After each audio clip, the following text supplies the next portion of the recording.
ما أجمل الله، ما أرحم الله الذي هو أرحم بالعبد من نفسه، أرحم بك من أمك. النبي صلى الله عليه وسلم مع الصحابة وإذا بطفل يبكي يجأش بالبكاء، نظر عليه الصلاة والسلام نظرة الأب الرحيم: وإذا رحمت فأنت أم أو أبو، هذان في الدنيا هم الرحماء.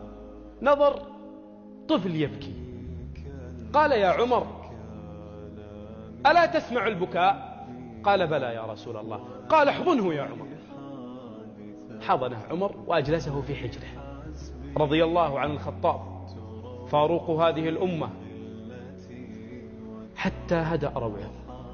جلس الطفل في حجر عمر رضي الله عنه، فجاءت هذا الطفل تبحث: وولداه.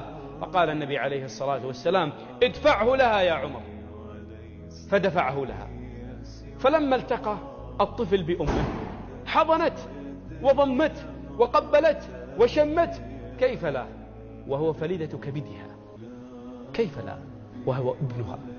فقال النبي عليه الصلاة والسلام في هذا المشهد، قال: أترون رحمة هذه الأم بولدها؟ قالوا الصحابة: نعم يا رسول الله. قال: لله أرحم بنا من هذه الأم بولدها. أنتم ترونها تقبله، الله أرحم. ترونها تحضنه، الله أرحم.